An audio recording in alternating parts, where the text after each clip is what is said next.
up, Internet? What is up, Internet? I'm here with Warren the Destroyer Thompson. You're retired or you still fighting? I guess technically I'm active, but I haven't fought in about 2 years. Had a foot surgery and won Lion Fights North American title and had that foot surgery. And since I haven't fought, but I haven't technically retired yet. I got you. I understand. You know how it is. The heart's Oh still no, it's crazy to want to walk away from stuff. It's Yeah. awful. Warren's a competitor, a long time seasoned veteran in combat sports. He runs a gym now locally. What is your position at Elev8 Fighting League? So I am the head striking coach at Torch MMA, and then at Elev8 Fight League, I'm co-owner and I am the matchmaker. That's awesome. So we're going to get into the meat of the conversation here in a little while, but we got to kind of build up to that, I feel like. Also, congratulations are in order. You just had a baby, right? Thank you very much. Yeah, little Mac, he was just born about 3 weeks ago. Appreciate it very much. Yeah, he's healthy. Mama and him are doing well. Little Mac, how'd that come about? How'd you do that? I just wanted a different name, and we were thinking about a couple different names, and I play football, semi-pro football with the quarterback's named Mac, and I like that name. It's pretty unique, and I was like, man, Mac Thompson. It sounds like he's going to be a heavyweight champ or a NFL linebacker. I like it. Yeah, it does, man. It's a great name. Congratulations. You tell Mama she did a great job. That's awesome, man. Appreciate it. So how did you get into combat sports? What was that always? Were you fighting in school? Like, did it happen after school? How did that come about? Correct. I was a very bullied child. And you hear that a lot from fighters, but I learned to fight, I guess, the first time 10 or 11 years old, stood up for myself, and it gave me some empowerment. And then I didn't get athletic till late in high school, so I was behind the 8 ball on that a little bit, and got out of high school. And some guy, I was into lifting weights, mentioned a gym close by here in about 2004. And I went and checked it out and loved it and signed my life away. And that was just the end of it right there. I was sick for it after that. Yeah, man, it's crazy. People don't understand the itch, like I haven't competed on the level like you have or nothing, but the itch, man, the wanting to do that, dude, it's once you've done it one time, you're like, no, I can do that a lot. I can do that a lot. Nothing like it. There ain't nothing there's no other feeling, no other endorphin like it. I mean, making love, taking drugs, partying, nothing is that feeling of getting in the ring and having success after you poured your heart into something. Crazy, man. It's insane. So how many did you only do kickboxing? Did you do MMA too? What all did you do? Yeah, I was successful amateur and at MMA. I won the WKA's national MMA belt as an amateur, the tournament, and then I fought some Muay Thai AMI, turned pro, went 6-1-1 pro MMA, was on the Ultimate Fighter season 11, got beat by Kyle Noak. Probably my most notable MMA wins against Chidi Njokuani in the UFC now. I fought him before he got there and right before I went on Tough. Very good fighter. Yeah. And then I got an offer after the Tough. I got an offer from Bellator and Glory. And I like striking. I really wasn't quite where I needed to be yet, but I beat a guy I shouldn't have in Thailand, Brian Dowles, who had just beat Rico Verhoeven. And that put me on the map because this guy had 80, 90 fights, and I beat him. And, it was a steep learning curve. Kind of got knocked out a few times with them, and my back and knees were bothering me, so I didn't do MMA anymore. I didn't like the wrestling aspect of jiu-jitsu as much, the training of it. And the fights was fine, but the training, I couldn't keep up because of my back. And so I said, I'll do striking. And then I retired for a little bit from some concussions, and I came back because I was still hungry. And I went 3-1 and won Lion Fights title, won at BKFC, beat Cody East out of the UFC in Lion Fight as well. And I moved up to heavyweight, and that was I felt a lot better there. I was a lot more healthy. My brain was a lot better. And so that was probably the trick for me, 6-0 at heavyweight overall. Dude, that's awesome. That's awesome. I didn't know all that. Like, we've never met. This is the first time we've ever actually spoke. I didn't know all that. It's very cool. You actually met, my coach actually met you a while back, Jeff Powell. Yeah. Very good guy. Very good guy. Okay. Connecting the dots a little bit now. Yeah. Jeff's a very, very nice guy. Yes, sir. Great guy, man. Great coach. Super, super awesome guy. He had nothing but good stuff to say about you. I don't remember how y'all ended up meeting, but it was just all good stuff. He was appreciate that. I don't want to say he was starstruck because, I don't want to say it like that, but he was happy to have met you. It's a small world when you get up to the, I want to say the international or elite level strikers or guys, like we all know each other, eventually, or meet somebody that knows each other. You know what I mean? Like, it's you can look around the room and tell kind of who's supposed to be there. But Jeff was a great guy. You could tell he's very knowledgeable in the sport. It was great to meet him. Oh, that's awesome, man. That's gonna make his day if he hears that. So, it's not like you got into promoting shows without experience. You've been doing this a long time. You had a whole lot of high level experience. I know Chitty, not personally. I know the name. I know Cody East. I know the name. I know a lot of the names. I know Rico Verhoeven for sure. Boxing, we all know who that guy is. That's awesome that you beat a guy that beat him. That's awesome. So it's not like you just got. So after. You're kind of on your break from competing. At what point did you decide, hey, I'm going to start dabbling in promoting? Like we were talking about the feeling, I was sick for it. I was lost in my life. I didn't know what I wanted to do next. I was like, man, I want to fight, but I'm getting older. The injuries are adding up. I'm coaching, but it's not satisfying the itch. And I felt like I knew a lot of the fighters. I knew a lot of the gyms. I knew what they go through. I was always good with. I managed myself 90% of my career. So I knew kind of the ins and outs of talking with, the shows and whatnot. And the red tape I wasn't quite familiar with. And that kind of is what we're going to get into. Some of the stuff that I need to know, but I knew the meat of it and I could match fights. I knew I had an eye for it. And that's what led me to it. I started meeting, different people that want to partner with and see if I get involved in it. And I thought it was a great idea. Awesome. So it wasn't like a money thing. You were like, hey, I just want to be around it. Yes. So, I mean, let's be honest. I've done so many different odd jobs. I have a few different businesses now. I do security, personal training, coaching, consulting, power washing, whatever it takes to make ends meet to feed the kids. But is it good to maybe make some money doing what I love? Of course it is. 100%. But it was not money driven to be like, let me start a show to make money. I had no idea even what you could make from it. Put it that way. Now, so I gotta ask, are y'all like cleaning house on your money? Are you making a whole chunk of change, or how's that go? Because for me in Alabama, it's expensive. We'll talk on that a little bit, but we have no sponsors, major sponsors yet. We have a few local ones here and there, no TV deals. We don't stream it.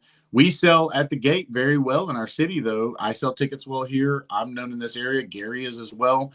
So we offer an experience, and we only do a show quarterly right now. So it's sold at the gate pretty well. At first, we made no money. We went in the hole the first show or two because the ring, the expenses, it's so many little expenses you don't even know. And then the past couple, we've been able to make a profit finally, and it's been good. And we've been reinvested into our sound systems and stuff like that, just trying to get a better show. And so that's the goal, was grow it organically. Just grow, man. Yeah, not growth for growth's sake. Just grow naturally. Let it go. That's cool. I dig that a lot. So, how do you say it?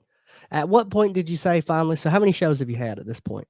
6 shows. 6 shows, man. And that's a chunk already. We only made it to 11 before we kind of started having some issues with this. And we were having issues with the state the whole time. They didn't want to let us work. And that's partly why I wanted to talk to you. Once it was Dalton, right? Dalton McKay that linked us up. I think it may have been. Yeah. Once he said y'all should talk about it, I instantly wanted to, because I'm like, no, they don't really seem fair. So at what point did you say, man, these are going pretty good? This is growing. This is going great. And how was that? Because I know there had to be a go ahead. So the funny part is, and this will get into it, I have a lot of, I guess, past relationship with the NFC here, and they've been around about 20 years. I fought for them 7, 8 times, most of the time a main event, made them some money on tickets. I was treated fairly well. And that was, for the most part, the main show here for a long time. There'd be some come and go. David and I talked about me doing a show under his banner. And I just didn't want to do that route because I felt it grew his name more.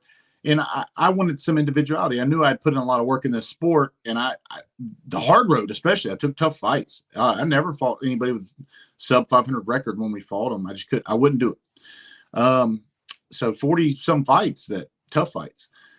And you paid the dues.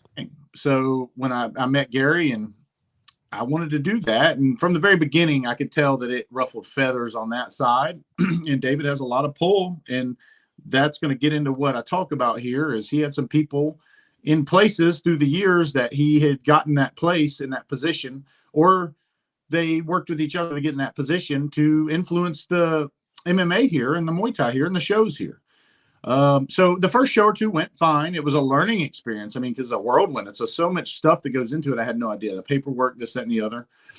I will say this. I feel that our director here, Matt Woodruff, is very ethical. He tried to answer what I asked. There's not a whole lot of setup in place, like a checklist for a new promoter. So we were kind of jumping in the deep end and swimming, and some mistakes are made on our end. 100%. Like, we try to get everything we're asked for. Some of the stuff's not asked for, and we maybe didn't dot the I's and cross the T's on that stuff because we were learning they were rules or small infractions that were brought to our attention. We fixed. And that's one thing with us. If it is brought to our attention, I fix it right away. There is no waiting, no arguing. If you mess this up, we fix it. And it was, I guess, in August, which would have been our third show, is when we started having problems. And that coincides with when Clay Bennett, I guess, was in 2023 put on the commission. That he started showing up to our events. And he was not working our events. He's just a board member. They can show up to events. For people that don't know, where else does Clay Bennett, who does he affiliate with? Okay, this is where it's big. Clay Bennett was David Oblas's jiu-jitsu coach. He's NFC's matchmaker and referee and runs their jiu-jitsu. He's also on their webpage up until 2 days ago as staff. They removed it after I brought that to their attention. He's also on their Facebook NFC Fight Night page promoting his jiu-jitsu events alongside where David promotes his MMA events. So it's coinciding with that. And he's just, I mean, on a personal level, good friends with David. They openly play poker together every week. It goes pretty deep. His relationship with David goes pretty deep. And that's where it's a conflict of interest. David don't want me having a show. He made that clear. He wants to be the only guy in the state, because it's a money power thing. It really is. He can control the narrative, the fighter pay, when, who, what fights, the roster. He can match them easier when he has them all. And so Clay was coming and finding some small infractions and threatened to shut the show down over selling Sprite cans, which was in the rule book we didn't know about, but it is not enforced. Never has been. And the head official that night told him it had never been enforced, and he works all these events for years. Clay called the director. The director said, we will handle it Monday. That's never been enforced. We'll talk about it. And if it's something that we need to talk about, we'll address it then. But it's not an infraction you should shut a show down for. So we went with that. On the way, Gary, my business partner, had done a podcast in the past that had Gary's a wrestling promoter. Okay. He talks a lot. He said somebody had asked him, and I was aware of this before I worked with Gary. I actually checked into it because I'm big on integrity. Gary said the guy asked him something about, if you're running a wrestling show on the same night, or there was another fight night, he said, I'd probably put him out of business. My show's better, whatever. He's promoting. That's the job. That's the job. Oh, that's man. That's the job. So if Dana White hops on, if Dana White puts a commercial out tomorrow and says, hey man, we've got some guys that are going to fight and they're pretty okay. They're not as good as the other guys up the road. But you should come buy tickets to our show. Ain't nobody coming. That's the job. That's the darn job. Man. And that's where I stand with Gary. And I told Oblas, I said, man, you can't. He's literally promoting. That's what he does. He's Vince McMahon. And I said, but don't question my integrity. I even said, David, I'll let you know when my event dates are. I won't run on your weekends, yada, yada, yada. 3 months in, guess who's canceling shows and moving them to the days of my events or days before my events after we had announced it? Him, not me.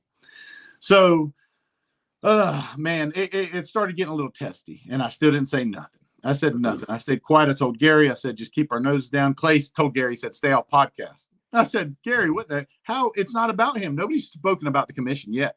So he's protecting David's interest in his own words. I have people that will go under subpoena and admit to Clay saying that Oblas is who got him or helped get him on the commission. And that's going to come. That's going to come out.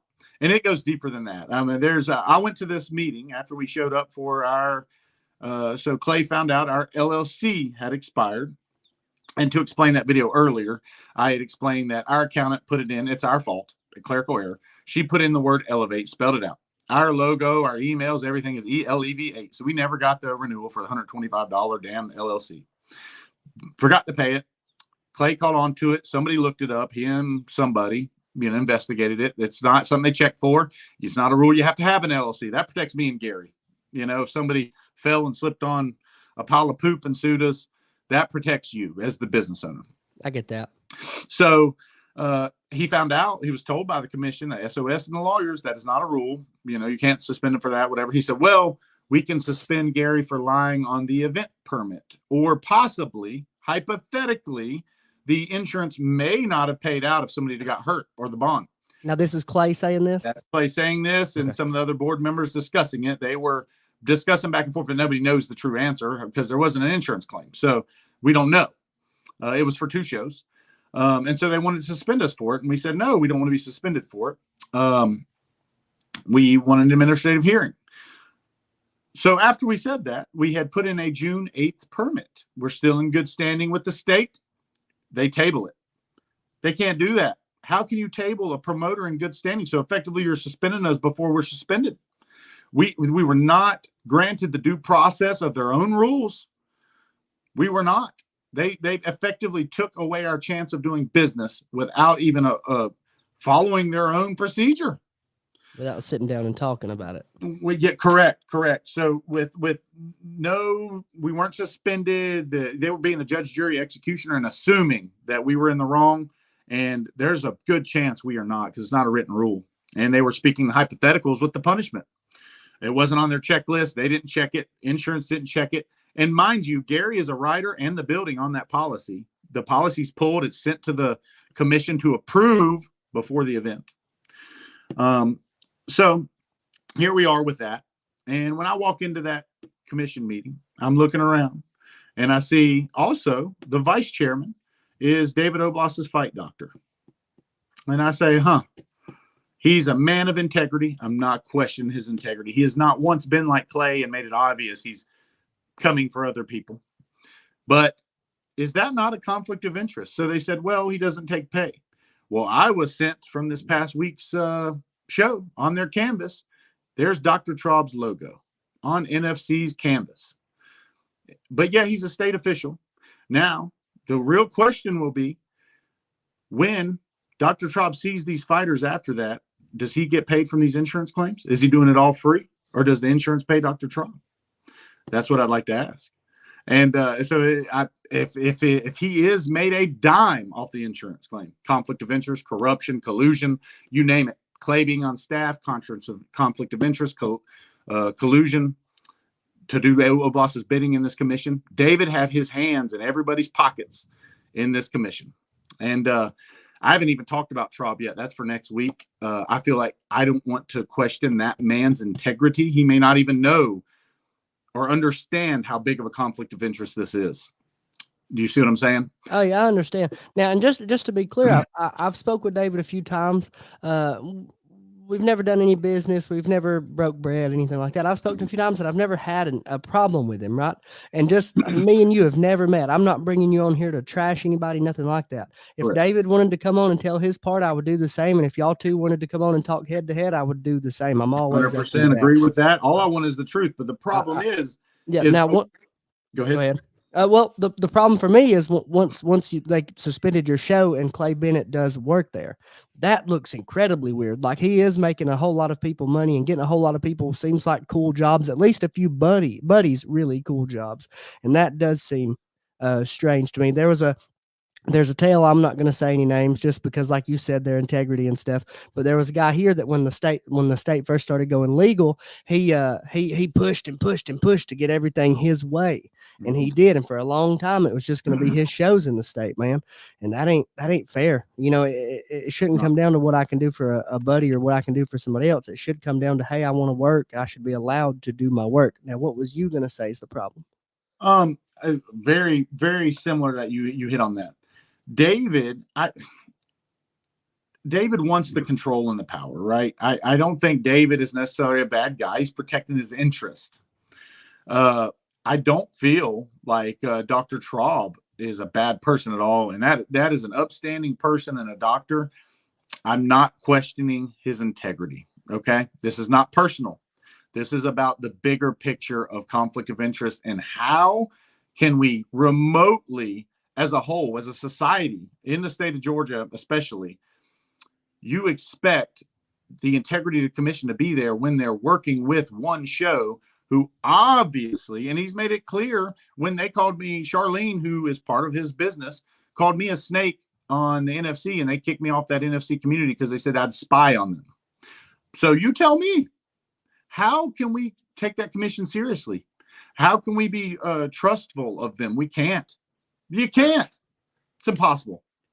And I'll agree a little bit, not a little bit, a lot. If they're going to sit there and put their buddies into positions, and then he is working for the show, it all traces back to them kind of setting themselves up for success. And it looks like it's a little hard on everyone else. Whether they meant good by it or not is irrelevant. Right. It does not look good. You know, whatever was meant by it, right? We wanted to grow the sport. We want to do this.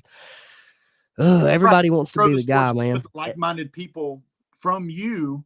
Yeah. There, but the problem is it's not inclusive at that point. No, it's you setting your buddy up for success, and that's a problem, man. That's weird, and I'm excited to see how it all plays out. So you had a show for June, you said, lined up. Yeah, so June 8th, it was there, but they tabled it. So I'm not suspended, but I got tabled. So that's another problem that I just literally thought of yesterday when I was talking to the Mr. Executive Director. I said, Matt, it should have got a vote. He said, you make a valid point. It should have got a vote. Like, why did we not get a vote if we're in good standing? At NFC and many people on these forums keep saying, y'all aren't suspended. You're selling those suspended shirts. Well, why can't we do a show? You tell me. Man, so we called our last show AFC 11. It might be 12, but we called it blacklisted because they had priced us out. They didn't want to do the work.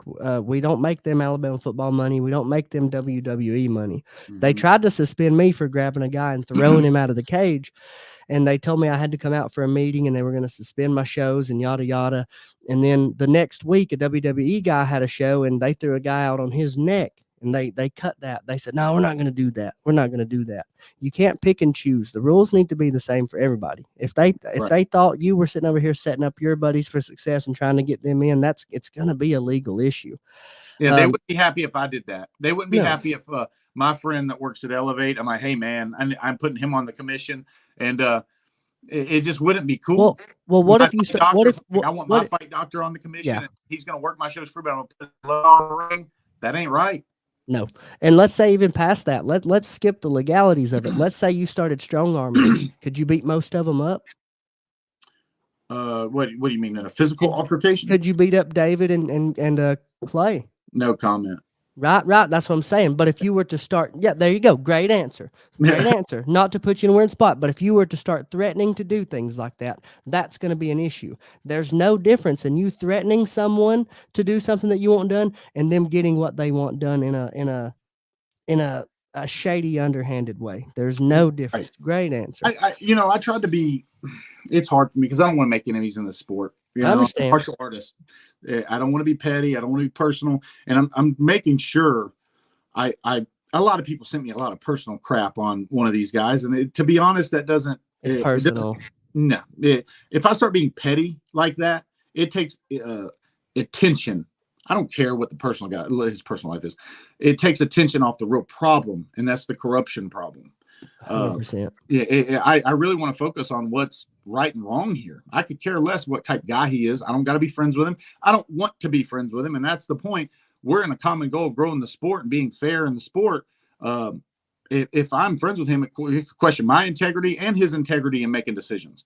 We can all be we're business associates. We're in the same goal, as far as growing the sport, but that should be it, You just want to work and pursue happiness, yeah? That's right. That's right. Ugh, that's an inalienable right, man. That's inalienable. We're allowed I'm in a rough spot right now, but I feel I'm making the right fight. I really am. And I even hate to question some of these guys because I don't feel like they're on some accounts, there's some malice with one person.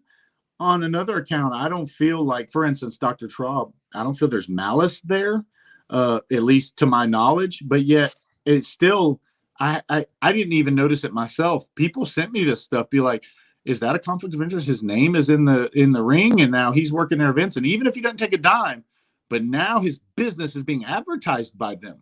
Yeah. That's making money. That's making money, and that's tying his name to them. And he can't be a government official, a darn appointed government official, and be this way. And same thing with Clay. He was on their website as staff. Can't be this way. It can't. It's not fair. Not just. I agree. Now I gotta ask. Let's say they do suspend that June show. I've seen you kind of chomping at the bit. We're not entirely the same, but man, we're not different. We're Right. passionate people about what we love and things like that. What's the plan if they do suspend that show? What's the next step? We already anticipated, because it takes so much time in planning and booking. June is suspended. I'm sorry. We're looking for probably end of summer or fall return. And we're focusing every bit of profit we made from the last show is going to what we can put towards our lawyer funds. We're selling t-shirts towards our lawyer fees. We're going to fight this good fight, but it doesn't just affect me. I have so many other promoters that have reached out that feel like they're getting pressure, not in the exact same way from us right now that we are right now, but especially it's not stopped, this will be a one show state for a very long time. So the fight is worth it. The fight is worth it. And I'm going to fight that fight. Amen. Amen. I got to ask, is there tribal land in Georgia near y'all? Somebody mentioned that to me. That I don't know about, or about doing I guess it's you could do it on federal property or something with a different commission. Or now the federal property, I don't know, but I do know for sure on tribal land you can get sanctioned by like ISKA or something else. Right. Okay. But again, it's so like if you go to Mississippi or you go over to Warrior, Alabama, it's got to be real. It's got to be legit. Things like that. Mm-hmm. But I was so angry, not to lump you in with me, but like I said, we did 11 shows, stressed, man. And at some point it started getting just out of hand with the way they didn't want to work. And I said, man, I'm going to do an unsanctioned show. I'll show them. I was just fired up about it. I didn't ever do that. We never came to that. But I do think I don't want to say it wrong. Is it tribal land? I think the tribal land is not a route that you should avoid. I think it's something you can look at. Any option that you can have to where you can keep it in your state. I agree. But also, like you said, we definitely need to look into that. I hadn't even crossed my radar because I'm just so fired up about this, and just I feel it's the right fight to do. 100%. It's a very noble cause. The one I didn't want, but it's here. It's in front of me. And I always said in fighting, I was always a yes man. I'll fight anybody, anytime, any place. Why not me? Send me. I'll go first. And I feel like I've seen a lot of people run from this fight in the past, similar situations, and I'm not running. I'm right here. I'm right here. Come get me. Amen. Long term, what do you hope happens? And that's the last question I got, and then I'm gonna let you close out and stuff. I ain't gonna take your whole Friday. What do you hope is the solution to this? What do you hope happens? I really hope that everybody can see what's for common good, not just for one or the other. What's for common good, what is common sense and logical here. And I want to be able to work with the commission in this state. I want to be able to, to do it how they want it done, and it be fair, a fair playing field. That's all I seek. That's all I seek. I don't want there to be a conflict of interest with any shows. They shouldn't be my people in there. Shouldn't be his people in there. Shouldn't be anybody's people in there. It's that cut and dry. It's black and white when it comes to that. It's that darn cut and dry. And that's all I seek. There's some great men and women at the commission. Like I said, Director Woodruff has, to my entire knowledge, been ethical and honest this entire time. There's a couple commissioners that have been to my knowledge, been ethical and honest this entire time. I just need them to look at their peers and ask why. Because if not, you then are complicit. If you're covering this up, if you're trying to make excuses for that, you then are complicit. I brought it to your attention. I would like it handled. I understand. Is there anything at all that you think I missed? Is there anyone at home you kind of want to shout out to? Any fan, any people, anything at all like that? Feel free to go ahead. I'd like to thank everybody I'm not going to say my supporters. This is not just my fight. I want to thank everybody that's reached out to the state reps, our district rep in this county that went to the Capitol yesterday. Thank everybody for wanting the truth and wanting what's right. It's very easy to see what's right and wrong in this. That's the funny part, and how we're getting a little back pushed by it. This is two separate issues. The little LOC suspension, whatnot, big deal. A couple months, whatever. It's when I noticed the corruption, the collusion, the ethical violations that I was like, this is a real big thing, and this is going to get much worse for us in the future and everybody else in the future. So I just wanted it to be nipped in the butt and do what's right. And I appreciate everybody who supported that. Amen. Warren, I've never met you face to face, man. I'm so unbiased in all this that I can't stress it enough. I don't really have a dog in the race. I do want to see everything right, and people that want to do work, I feel like, and pursue happiness, I feel like that should be unobstructed. Period. I really, really do appreciate you coming on here. I hope to do this again sometime. Good luck to you moving forward. Happy Easter. Congratulations on that baby, man. If y'all tuned in, we really, really appreciate it. Share it around, Warren. I thought it was a pretty good interview, man. We got 30 minutes pretty fast, and we'll see what people have to say about it, man. And I appreciate you. And I want to basically very much so agree with you. I don't want NFC to go anywhere. You don't have to take sides here. That's not what I want. I want you to be in the middle. And by being in the middle, you would logically see what's happening in the conflict of interest. So NFC should be around, brings great opportunities to fighters. So should I. So should other promoters, and they all should get a fair shake. Thank you, guys. Hey, man, brother. Hey, God bless you, Warren. I really, really appreciate the time, man. Y'all have a great weekend and a happy Easter. Appreciate you. Good luck, guys. Thank you, man.